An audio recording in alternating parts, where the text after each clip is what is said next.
We are limited to discussion of items on the agenda, but if there's anyone on the commission or visitor, just get my attention during the meeting, and we would consider putting other items on future agendas.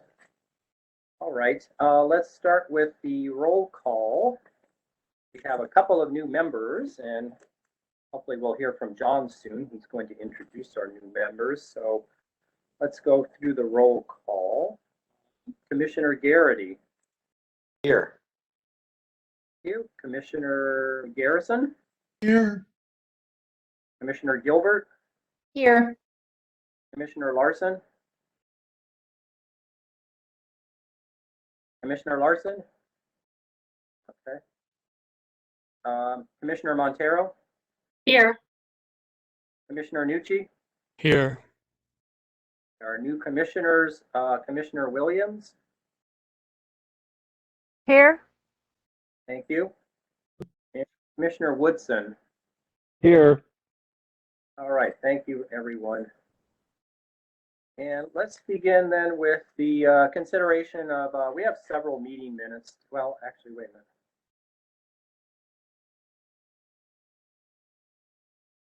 Looking at my agenda here, and I'm trying to figure out if we are considering meeting minutes for February 10th, May 11th, and May 19th.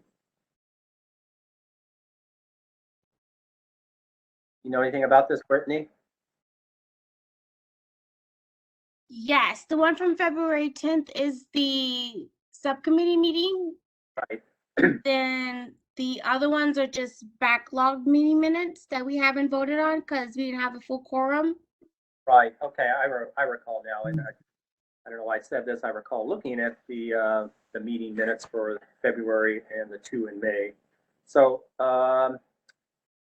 I guess for the February 10th subcommittee meeting, I think it would only be appropriate for myself, Chris Garrity, and Lauren Montero to weigh in on this, since we were the three involved in that. Does anyone from the February 10th meeting have any corrections or additions they wanted to make?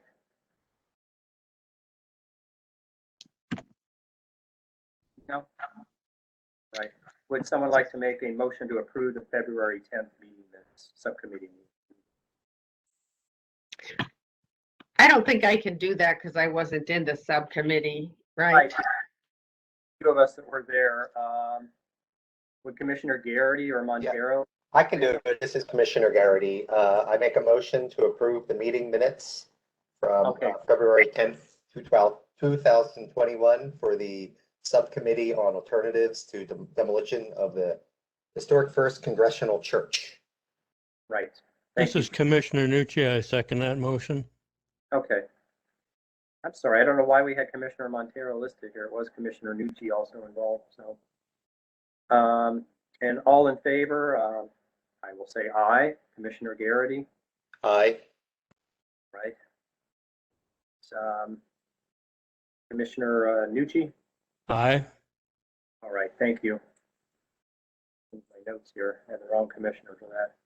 All right. Well, let's move on to May the 11th. This is unusual. We really don't have any meeting minutes. The meeting was canceled due to a lack of participants. Brittany, do we need to actually vote on the approval of these meeting minutes since there never was a meeting? Yeah, I need something on the record saying that I don't know. John, I'm pass that to you, John. Okay, I didn't know John was here yet.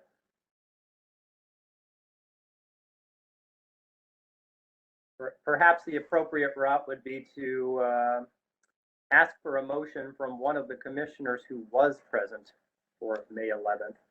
Motion. Commissioner Montero makes motion to approve the May 11th canceled meeting. All right, Meeting thank minutes, yes. Seconded, Commissioner Garrity. you. All right, thank you. And all in favor who were in attendance, I will say aye, I was there. And other commissioners, and then please identify yourself. Aye. Commissioner Montero. Thank Aye, you. Commissioner Garrity. All right, thank you. And I think, correct me if I'm wrong, I think that's all we had there. All right, so we have approval of the May 11th meeting minutes. And finally, we will move on to the May 19th, 2021 meeting minutes. Does anyone have any corrections, additions to make to those? No. No? All right. Would someone like to make a motion to approve the May 19th minutes? I'll make a motion to approve the May 19th meeting minutes. All right, thank you, Commissioner Montero. And a second? Second, Commissioner Garrity. All right, thank you. And go through our list of who was there as far as I know. So Commissioner Gary, how do you vote? Aye. All right, Commissioner Garrison, Aye. Commissioner Gilbert. I don't believe I was present for that meeting, so I need to abstain.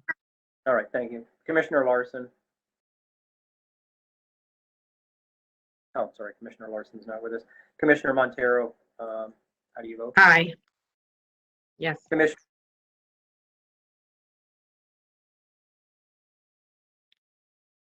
Commissioner Nucci, how do you vote on the May 19th meeting minutes? Aye. All right, thank you. And I will vote aye as well. I think that's the only members we had there. All right, the June 9th meeting minutes will have to wait for another day. I understand there's a backlog in processing those. So we will move on to agenda item number 3, introduction of new members. Do we have you now, John? Yes, I am All right. here now. I apologize. I don't know if it's a matter of the rain or what it is, but it seems the connection is very slow. All I right. do have a PowerPoint to share, although I don't know that I dare try given the connection. That said, we'll give it a shot.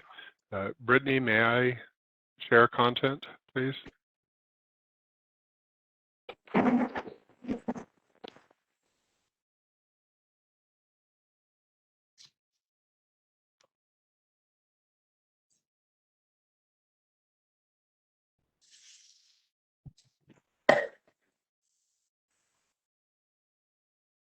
So I don't know. Oh, it looks like I can share now. Let me just a moment, please.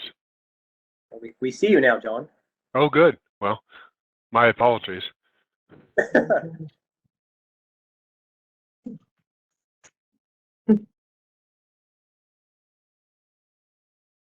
Okay, it should be coming up here in just a moment. All right. I assume if we see you, that's the first step in seeing the presentation. I assume so, although with bandwidth issues, I suppose it's, you never know. There you are. There's your presentation. Okay. Chair Bus, this is Commissioner Larson. I just was able to get on. I'm a few minutes late. I apologize. I had some trouble getting the link, but I'm here. But I, of course, don't know what's happened before now. Oh, we also had roll call and voting on meeting minutes from some prior meetings. So we'll mark that you are in attendance now. Great. Thank you. All right. Thank you for letting me know. So Chair Bus, I have the slide up. It's not a very visually exciting slide, but the 2 new members of the commission are very exciting additions. Unfortunately, Commissioners Billsborough and Ball both had to step down from the commission, which was a real loss. We were very fortunate to have both of them on. Commissioner Billsborough, of course, an archaeologist, Commissioner Ball, an architect. However, we have replaced Commissioners Billsborough and Ball with 2 incredibly qualified additions to the commission, one being a professional appointment, the replacement of Commissioner Ball, who was appointed, or Commissioner Billsborough rather, who was appointed as an archaeologist, that being Dr. Kyle Woodson. The second appointment is something that came about as a result of a recent revision to the Tempe Historic Preservation Ordinance that includes a member, a permanent representative from the 4 Southern Tribes Cultural Resource Working Group on the commission. That individual is nominated by the 4 Southern Tribes Cultural Resource Working Group and is then appointed by the mayor and city council. The representative is Raylyn Williams, who is a member of the Gila River Indian community and works for the Gila River Indian Community Tribal Historic Preservation Office. So with that, I'd like to ask if Dr. Woodson and then Raylyn would share a little bit with their fellow commissioners about their background, their experience, and then if the other commissioners could briefly introduce themselves to Dr. Woodson and Raylyn.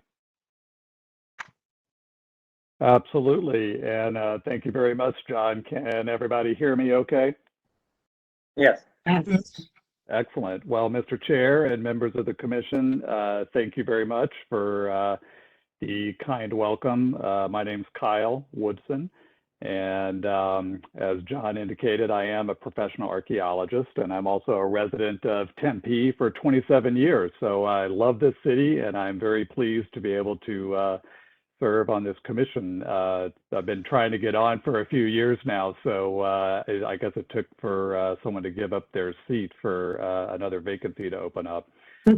But I am a professional archaeologist. Been working as a professional for nearly 30 years, mostly in Arizona. I got my degrees in anthropology and archaeology, my bachelor's and my master's from the University of Texas at Austin. And my PhD from Arizona State University. Go Devils, yes. And so I've got lots of good ties here to the Valley. I've worked now for the Gila River Indian community for nearly 25 years. So I've spent most of my professional career at Gila River, even though I've continued to keep my hands in various research interests around the state. I currently serve as the director for the community's cultural resource management program and have for the past 9 years. And my office is actually directly next door to the Tribal Historic Preservation Office and Raylyn's office. So Raylyn will be talking next. So I've worked for a long time with Raylyn as well. So very pleased to be able to provide any contribution that I can to the commission, and look forward to the experience. So thank you very much.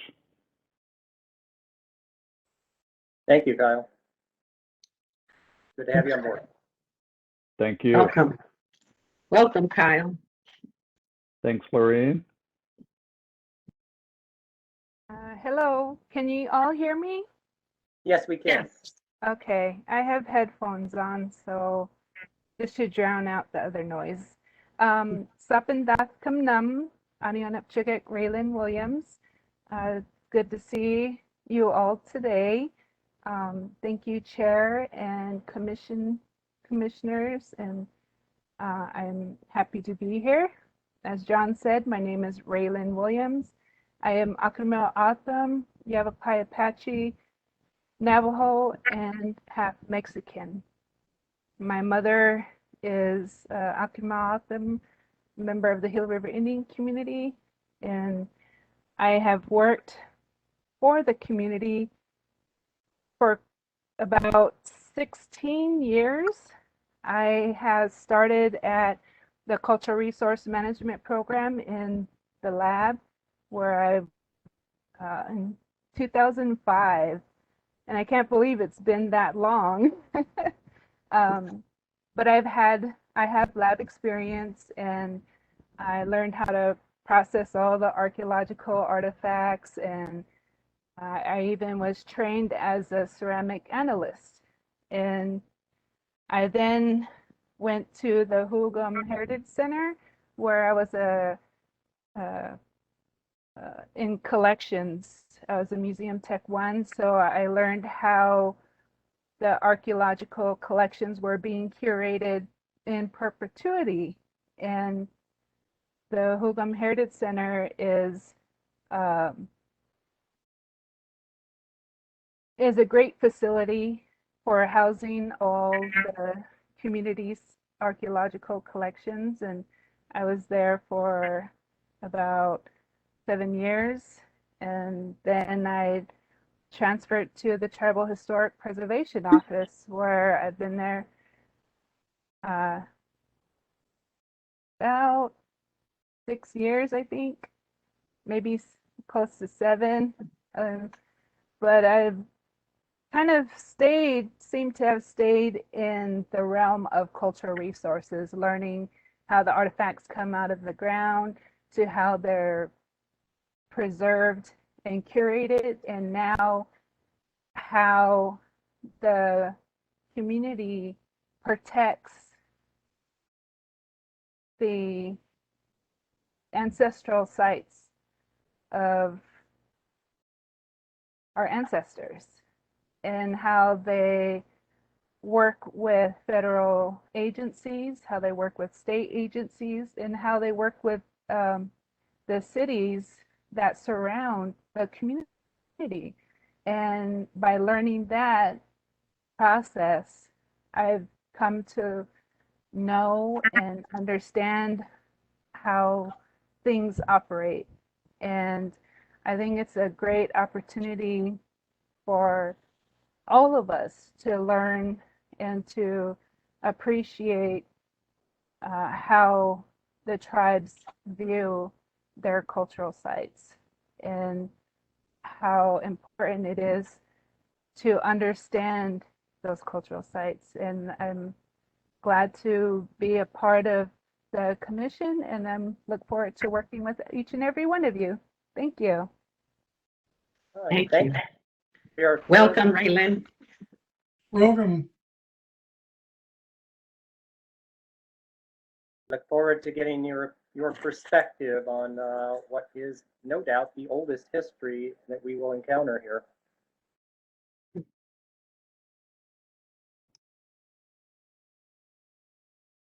All right. Well, So Chair Buss, if I may suggest, perhaps I suspect that Dr. Woodson and Ray Lynn know many of the members, but perhaps if you and then the other members could just briefly introduce yourself for the new members. Oh, sure, that'd be a great idea. I'm Charles Buss, and I live in an old 50s neighborhood. I had 2 of the 3 areas of the neighborhood created historic districts out of them, about 10 to almost 15 years ago. And I do a lot of community activism and lead my neighborhood. We'll do a little work fixing and reselling houses and work as a realtor. It's kind of my background. Let's see, why don't we hand it over then to Commissioner Garrity. Hello, thank you very much, Commissioner or Chair Buss.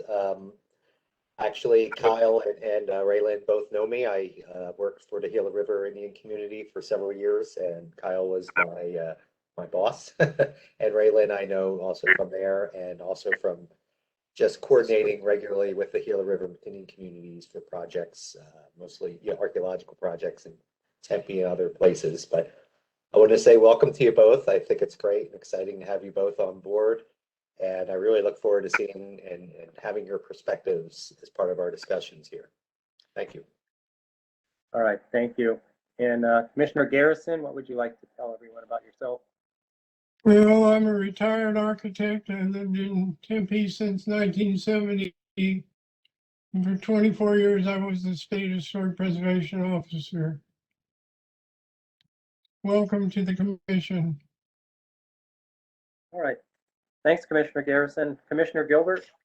Thank you. I'm a partner at the law firm of Jones, Skelton and Hockley, and I've been on the commission now. This is my second appointment, and it's been very interesting work. I do not have a background in archaeology or architecture, but do have an interest in the preservation of historic sites, and I look forward to working with both of you. All right, thank you. And Commissioner Larson? Yes, welcome. My name is Greg Larson. I'm a lawyer and I fill a professional position on the Historic Preservation Commission of Historic Preservation Law. I've lived in Arizona I've lived in Tempe for 11 years, and I've lived in different parts of the state for most of my life, except for about 6 years. And I am interested in preserving historic landmarks and features. Tempe is really very remarkably unique.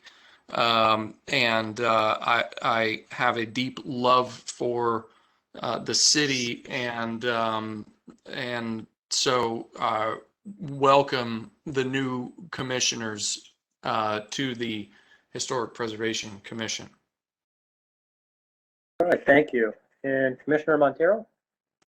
Yes, I'm very excited to have both of you here, Raylan and Kyle. I know both of them for a while now through work, and so I'm the city archaeologist for the past 10 years for Phoenix, and I'm a Tempe resident since 1985. I love the city of Tempe. I love my city, and I'm really excited about the work that I've done with the tribes, with Gila and Salt River. We meet once a month. We're meeting tomorrow, actually.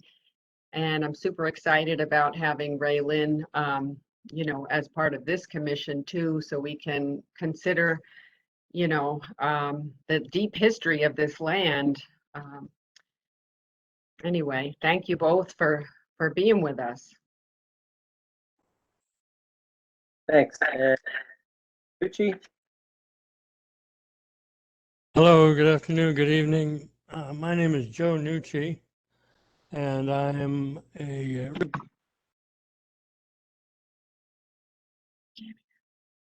I think we lost you, Joe. Can you hear me? Now we can hear you again. Yeah. Oh, okay, I'm sorry. Yeah, I'm Joe Nucci, retired from the city of Tempe, where I worked for 25 years, during which time I had the position of Historic Preservation Officer.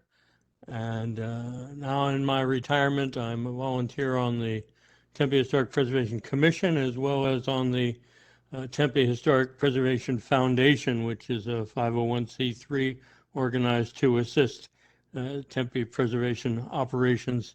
I live in an historic home in the Maple Ash neighborhood, right across the street from campus and just south of downtown. So welcome everyone, and thank you for your service. It's good to have that support. All right, thanks, Joe. And once again, welcome to our new members.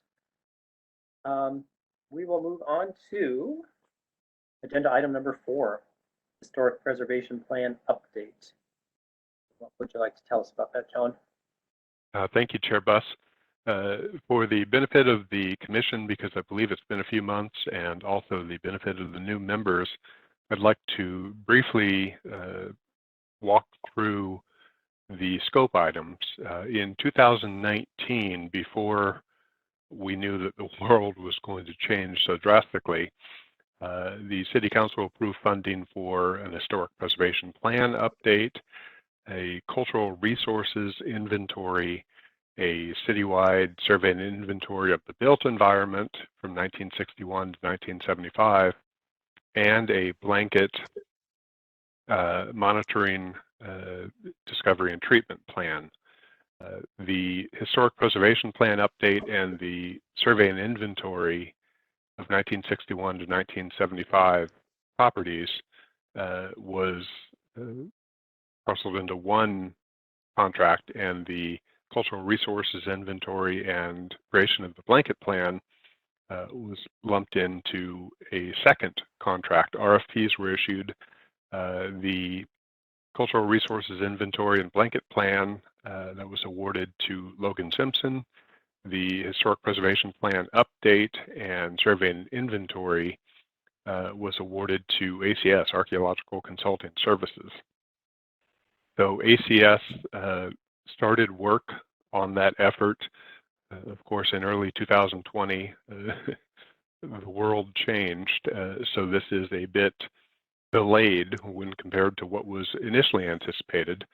That said, we've made a great deal of progress. Before we get to some of the progress and some of the ideas that have been raised and at this point are a part of what we anticipate will soon be a draft plan, I'd like to walk through the scope.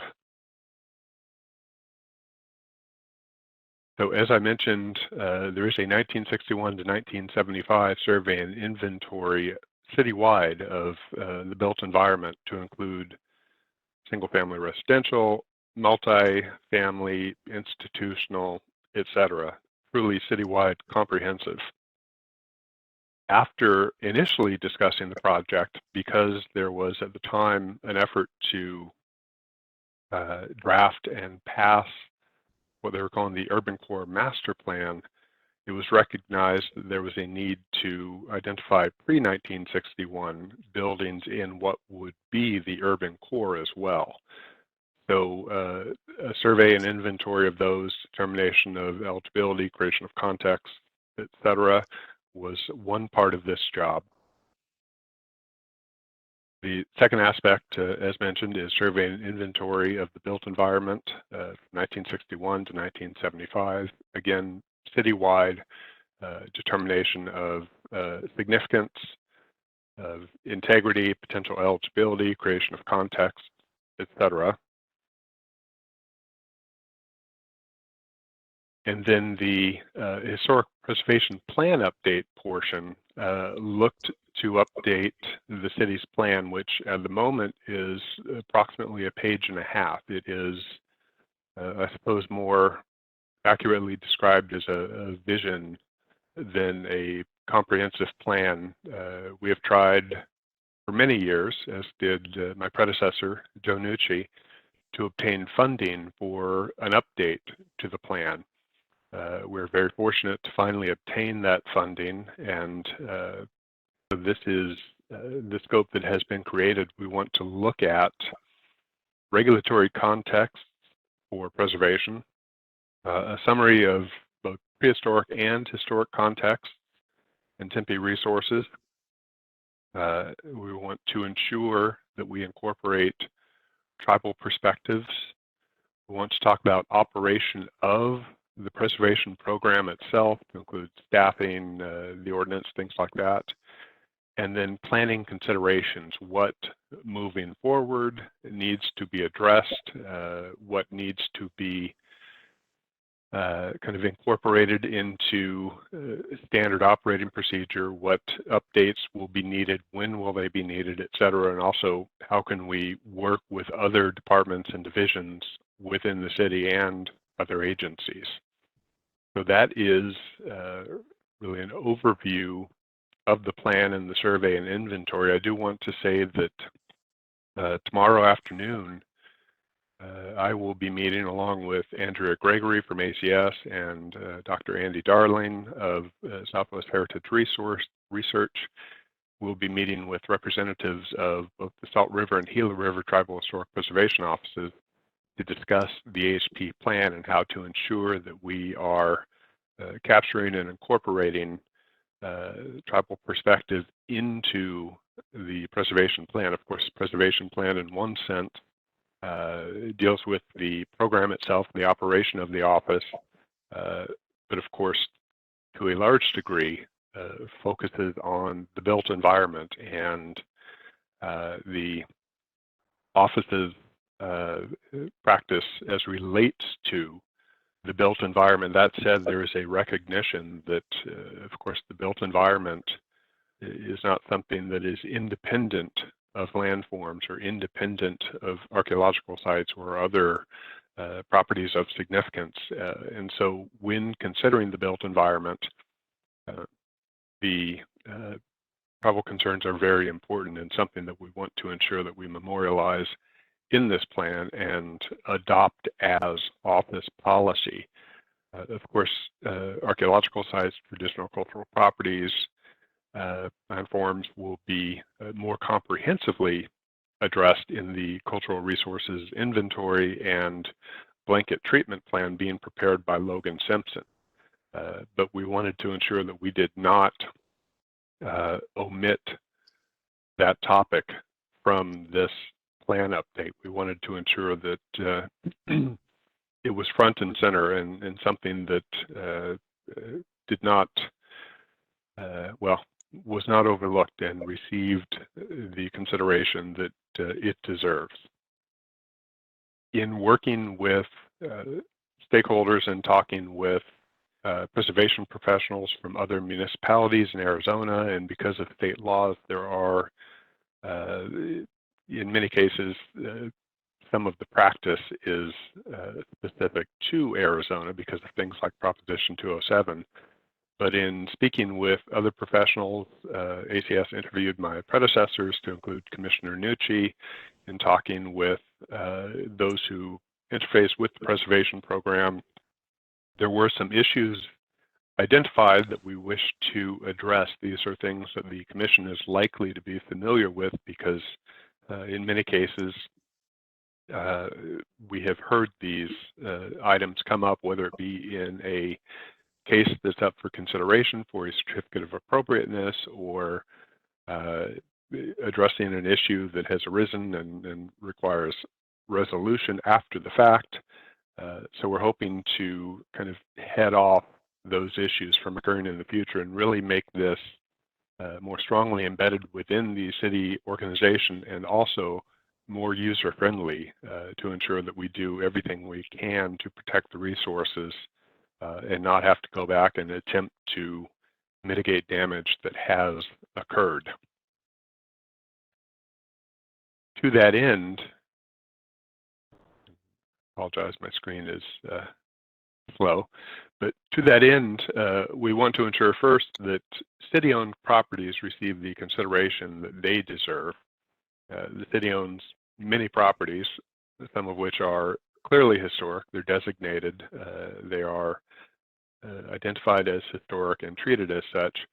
There are other properties that may well be eligible but are not designated. So we want to ensure that our review and treatment of city-owned properties is consistent, and we also want to ensure that the city holds itself to a high standard as relates to its historic properties, because otherwise, of course, it's rather challenging to ask private property owners to do the same. So here, city-owned historic properties to include properties included in the Tempe Historic Property Register, properties classified as historic eligible by the Tempe Historic Preservation Commission, properties listed in the National Register, properties eligible for the National Register, etc., to be preserved, restored, or rehabilitated in a manner consistent with the Secretary of the Interior's standards. So setting that high bar for the city. Also seeking Historic Preservation Office or Commission based upon the nature of the work, review and approval authority for work on city-owned historic properties, again to include listed in the Tempe Historic Property Register and eligible for, or listed in the National Register and eligible for, and for city-owned properties, applying this to both interior and exterior work. Also, the work on city-owned properties, and this is something that is often an issue, and in fact it's an issue we're dealing with right now as relates to the Eisendrath House, establishing a protocol for work involving city-owned properties, how it is planned, how it is reviewed, how it is approved. So first, bring on a preservation architect, if necessary, if one is not already on file, to draft a building condition assessment report, identify the needs, prioritize the needs, etc. Then the Historic Preservation Office or Historic Preservation Commission, again, depending upon the nature of the work, approves construction docs prepared by a preservation architect.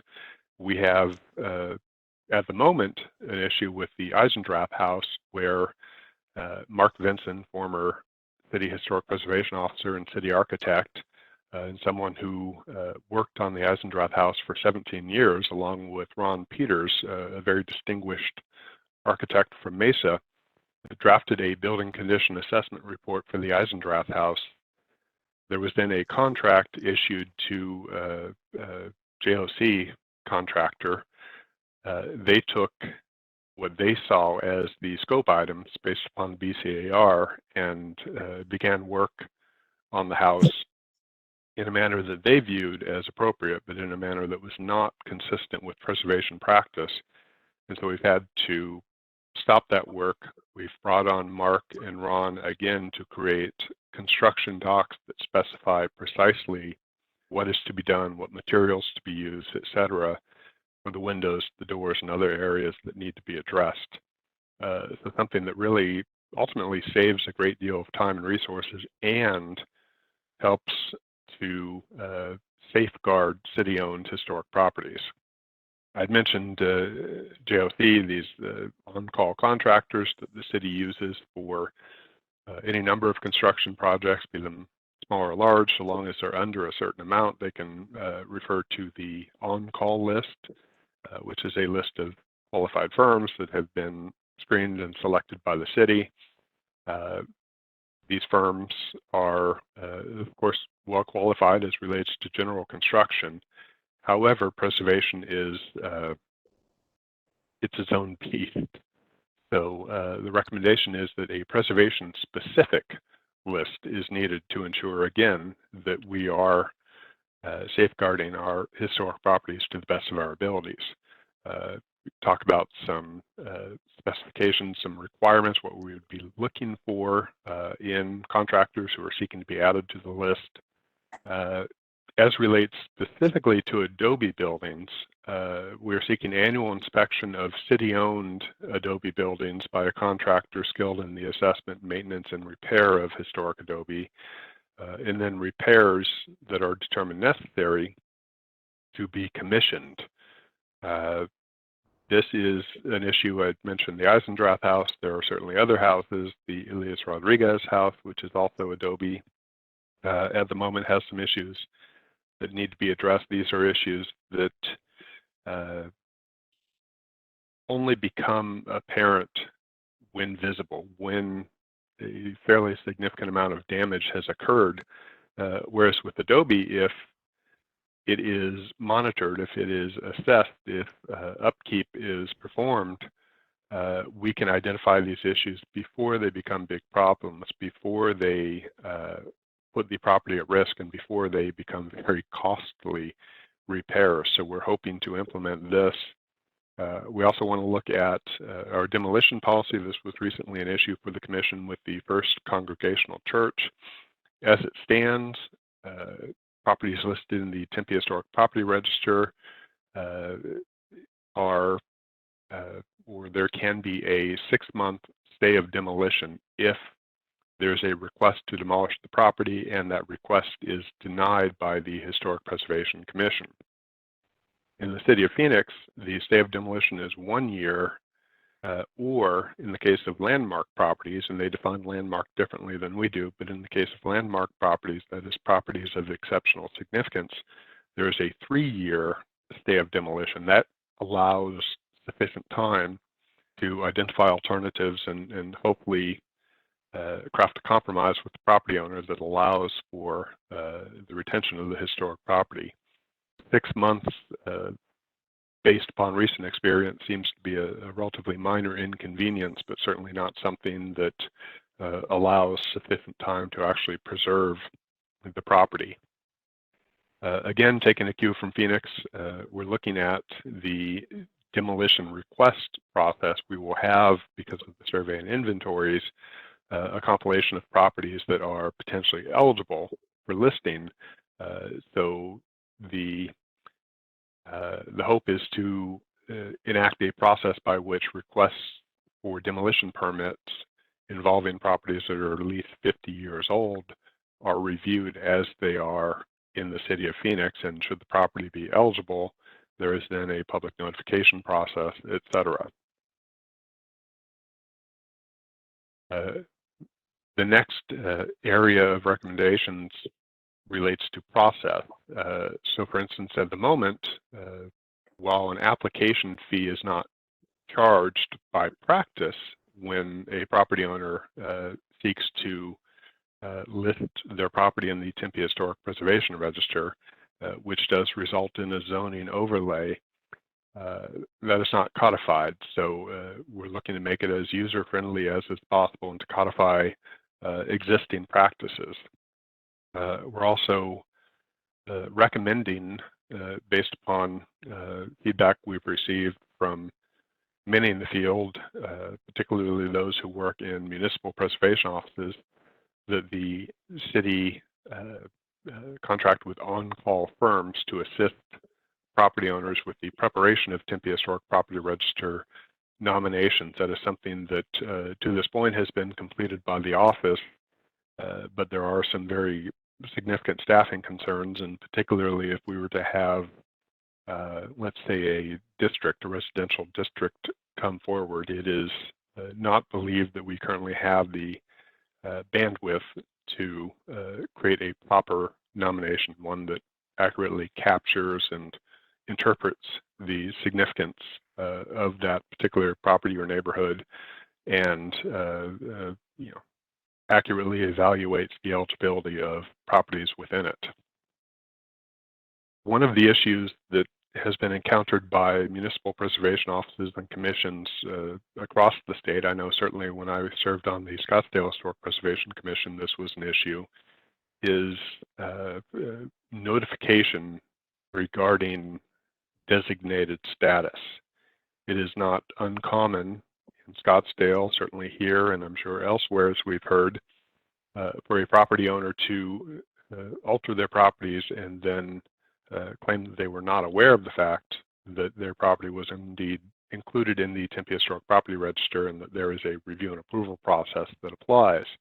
From a legal standpoint, the sign toppers are notice of a district, an overlay, something that should be taken into account. In practice, I don't know that they're viewed as such, so we're seeking to make designation status very clear to property owners and prospective buyers. In fact, I received a call today from a real estate agent who has had a property listed for 2.5 months and was just informed that it is historic and is concerned because she is marketing it as an opportunity for tear down and subsequent intensification.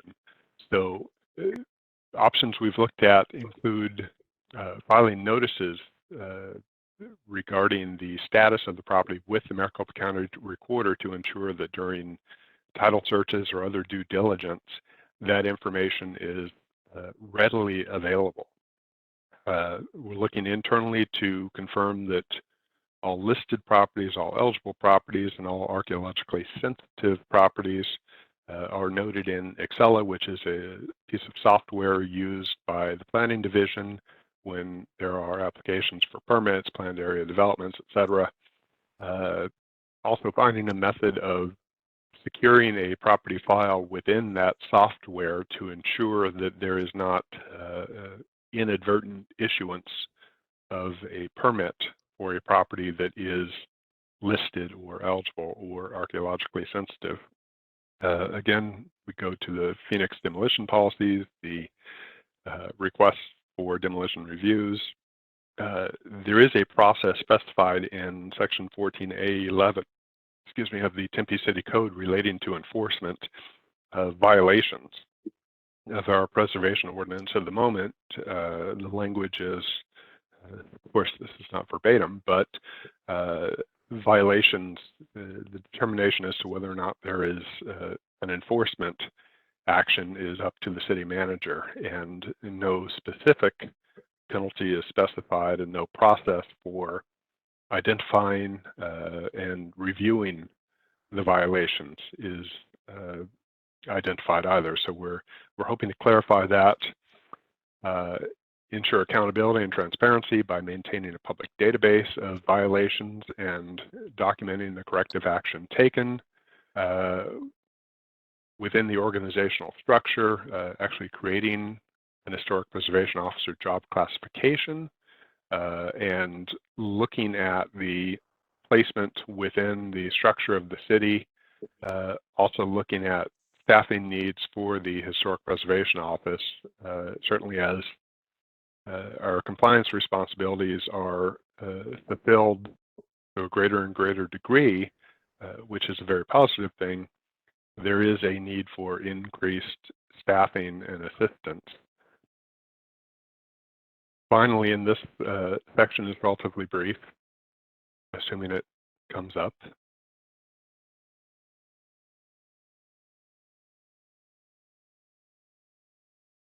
There we are. Incentives. So the City of Phoenix has, or had rather, I believe they've used all of their funds from the last bond issuance, but they have grant funds available to property owners, properties that are designated. If the work is to be carried out in a manner that is approved by the HPC, et cetera, they are eligible for partial funding of that project. The City of Scottsdale, I mentioned I'd served on the commission there. They have what is known as an HRER program, a Historic Residential Exterior Rehabilitation Program. That is not bond funded. That is actually funded from the general fund. City Council in Scottsdale every year votes to approve funding for that program. With that program, if a certificate of appropriateness is issued for alterations, the project is eligible for consideration if it meets, and we set a higher standard for actual city funding, but if it meets that higher standard, that property owner is eligible for up to $7,500 toward their project. So when you're looking at windows or roofing or something of that nature, that is a significant amount. And this is something that was discussed with the Tempe Historic Preservation Foundation when Deputy City Manager Stephen Methvin visited a foundation meeting perhaps a year and a half ago, that is looking at including preservation grant funding in the next municipal bond election. So ensure that we have a source of funding to be used, and whether that's grants here, but whether that's grants or revolving fund, loans, whatever the best course of action may be, to ensure that those are available. So based upon the research that has been completed, the interviews that have been done, evaluation of the existing program and comparing it to others, these are the recommendations that have been compiled thus far. So at this point, I'd like to ask if the commission has any feedback regarding what has been discussed, or if there are suggestions or recommendations that are not included that ought to be considered. Thanks, John. I'm glad to see that there are some incentives coming available.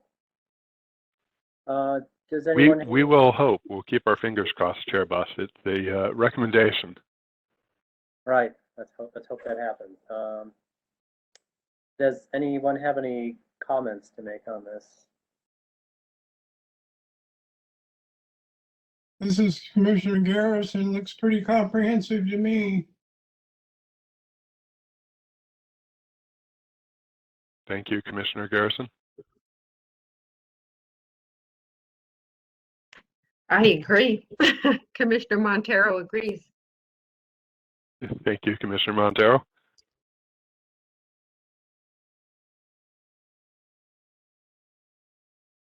Any other thoughts?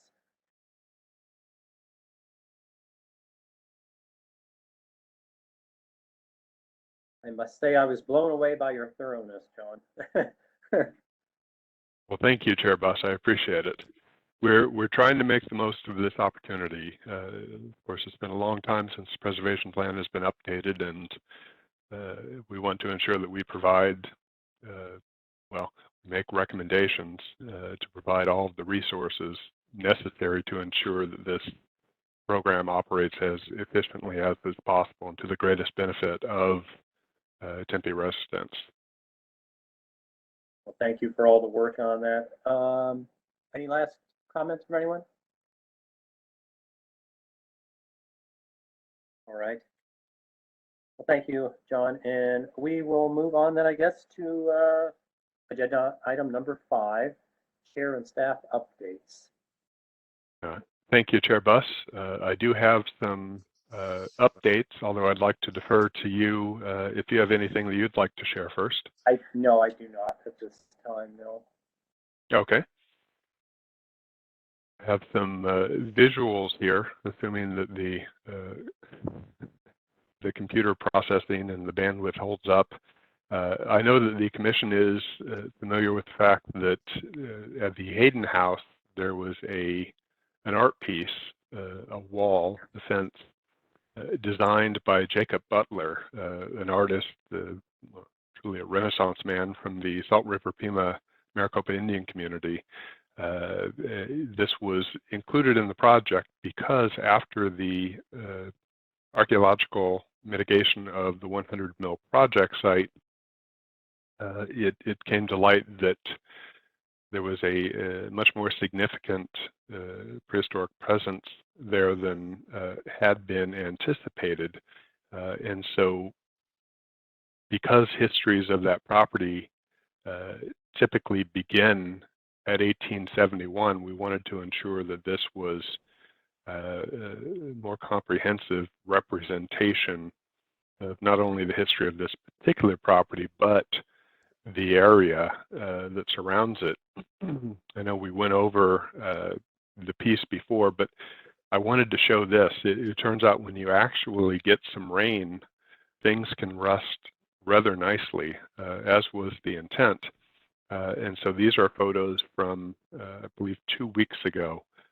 After we received some rain, the piece is aging, rusting very nicely.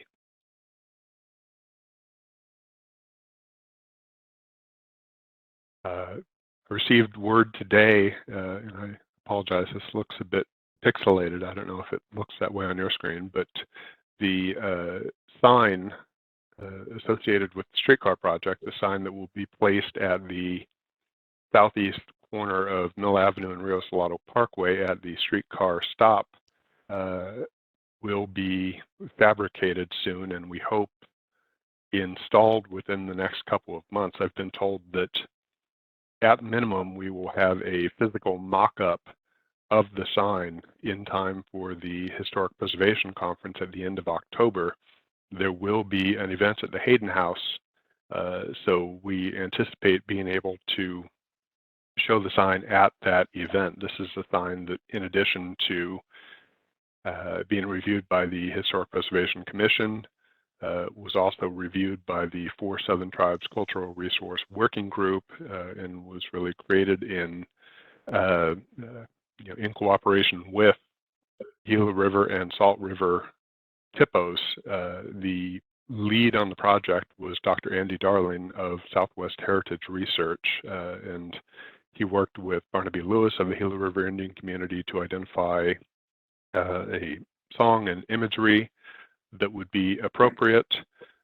We also made some revisions, and I will say we are not the first sign. Lorene and the City of Phoenix have that honor.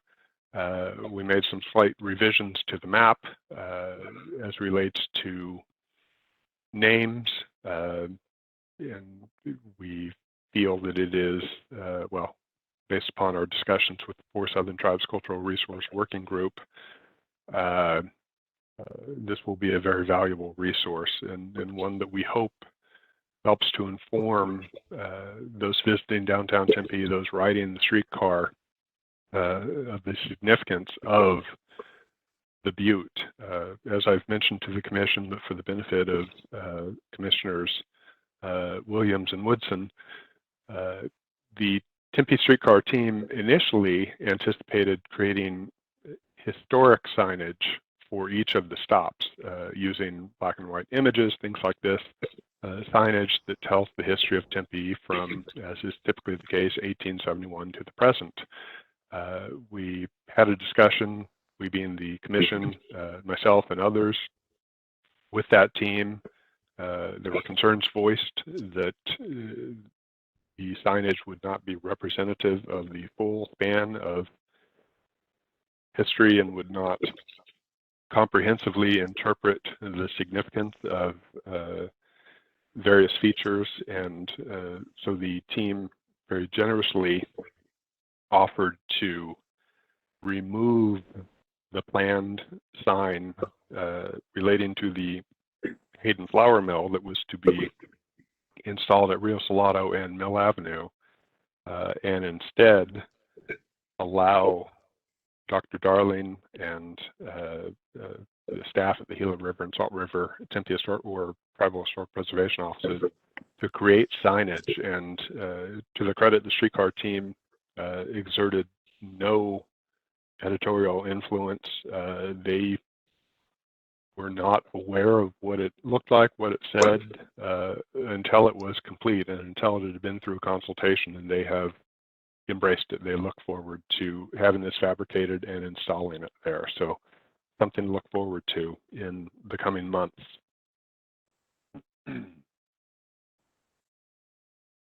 I did want to update the commission on a consultation request that I believe to be significant. There has been some discussion of Butte over the course of the past year to 2 years. This is not in direct relation to the city project at Butte, the documentation, cultural resource inventory, and the ethnographic report. But this is a project that is in close proximity to Butte, immediately adjacent to it, that being the Broadway curve improvements. Consultation letters had gone out, etc. I recently received a consultation letter specific to proposed art, I suppose, to be incorporated into the walls along Interstate 10 near Butte. I have here an excerpt from the consultation letter that I received. And this letter came from Will Russell. He's informing recipients that ADOT does see the benefit of using appropriate Native American art, and they're looking to gather input, but they don't know precisely where the designs would be. And as is noted elsewhere, these designs were created by J2. They're a firm that works in the landscape architecture realm and other planning realms, but to my knowledge does not have any autumn artists on the payroll. There have been some questions raised as to the appropriateness of developing art that is not created by an autumn artist and yet presenting it as representing that culture. Here I have one of the sheets proposed things. As you see, they have what they call the Hohokam bird wall. They have a design that incorporates snakes. The second sheet here, we won't get to see it, but it's also snakes, and there's a maze type image. My response to ADOT was that they should consult closely with the 4 Southern tribes and also consider bringing on an autumn artist to create designs that are specific to that area and also known to be culturally appropriate. So that is something that at the moment remains under discussion, as I understand it.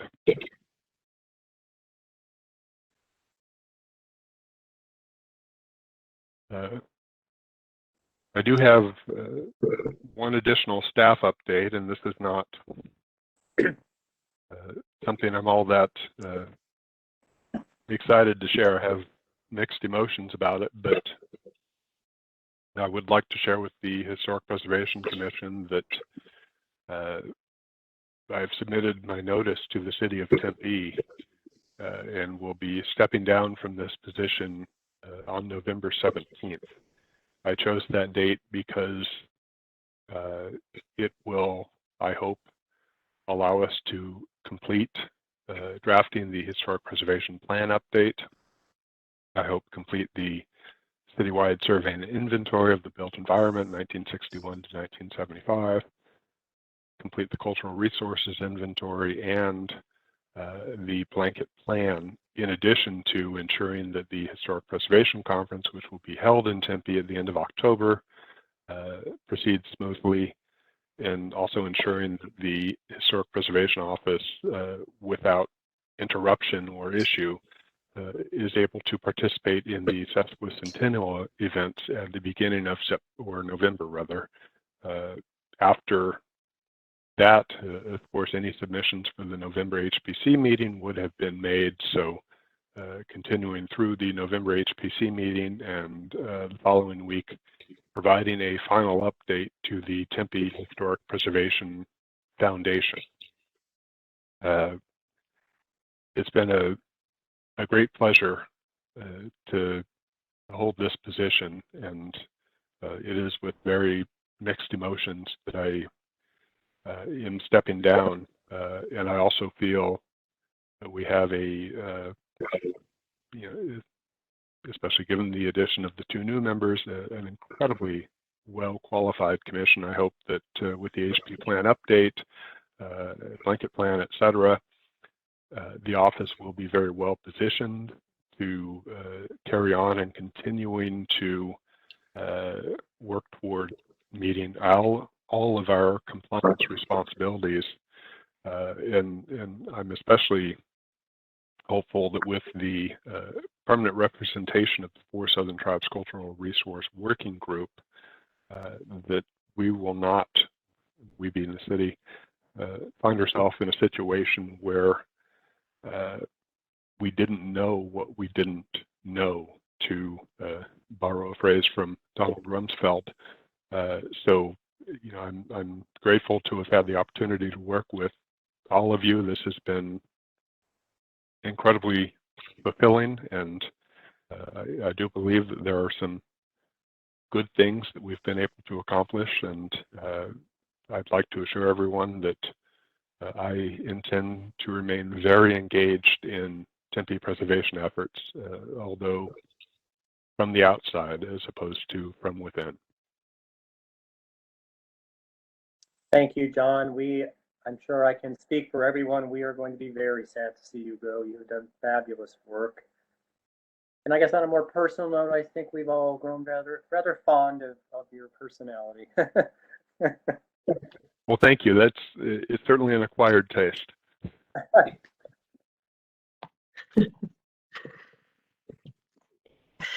I'm going to echo what Chairman Voss just said. Earlier in the meeting, he said he was blown away by your thoroughness with the preservation plan. And I think we can all say that about really everything you've done since you've been there. You really have, you've kind of set a higher bar for bringing the archaeology and the tribal concerns into your historic preservation program. And that's just been incredibly gratifying to see. And yeah, I will really miss working with you. Thank you very much, Commissioner Montero. And I'd like to say that without the cultural resource management community, certainly to include members of this commission, former SHPO Garrison, you as City of Phoenix archaeologist, individuals like Commissioner Garrity, who of course works for cultural resource management firm, and Ray Lynn, Dr. Woodson, Shane, Barnaby. I would not have had the information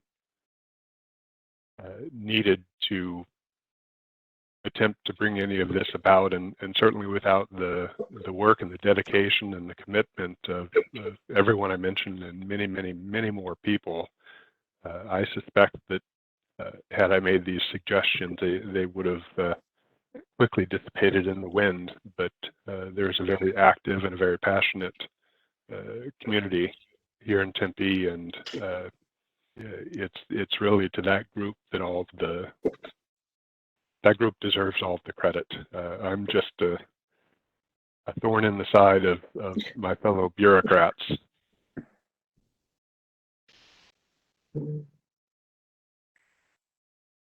Thank you, John. Left us all a little speechless here. Did you have any announcements for us, John? Or other than that huge announcement? No additional announcements, no. All right. Actually, Carbus, I apologize. I do take it back. And this is one, and I suppose this happened for me in what seems like some time ago now, certainly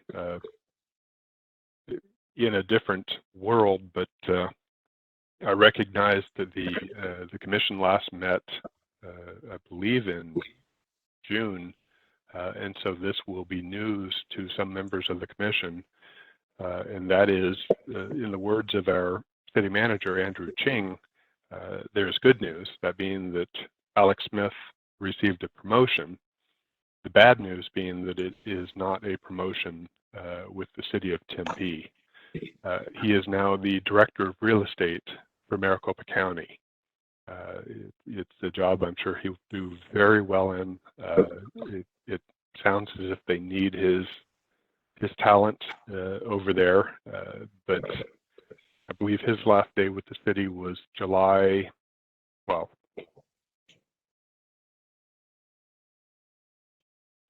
All right, thanks for that, John. And I believe Commissioner Nucci had crafted a statement he wanted to have put in the record.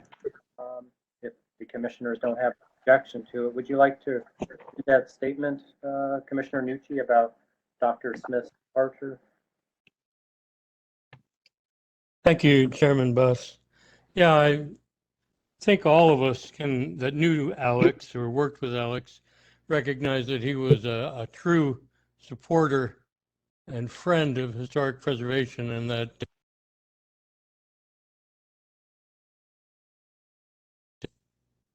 am I coming through? Yeah, you are again now. Yes, go ahead. Okay, I'll make it short. I'd like to memorialize Alex's hard work with the following statements for the record, if should it please the commission. Alex Smith has been a driving force in the success of historic preservation in Tempe for years. He's truly one of a kind. On behalf of the Tempe Historic Preservation Commission, it's my pleasure to take this opportunity to recognize the value that his hard work and commitment has made to the quality of life in Tempe. Alex's connection and dedication to the city staff and commission volunteers has helped promote the preservation position and enhance the community's stewardship of our precious cultural resources. There comes a point in everyone's career when one must choose between comfort and growth. Although it saddens us to say goodbye, we're excited for the road ahead of Dr. Smith. Best luck and every success, Alex, from the Tempe Historic Preservation Commission. Thanks, Commissioner Nucci. Were there any commissioners that had any issues with having the statement read into the meeting minutes for today? I think it's a great idea. Thank you, Commissioner Montero. All right, I believe that's all we have, unless any of the commissioners had any updates or news they wanted to present.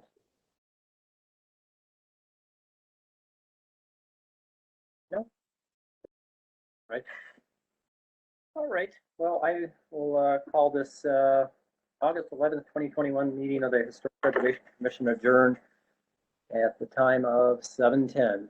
And thank you everyone for coming, and welcome again to our new members. Thank you. Thank you. Thank you, everyone. Have a good evening. Thank you. Good night, everyone. Good night. Thank you. Bye-bye. Good night. Right.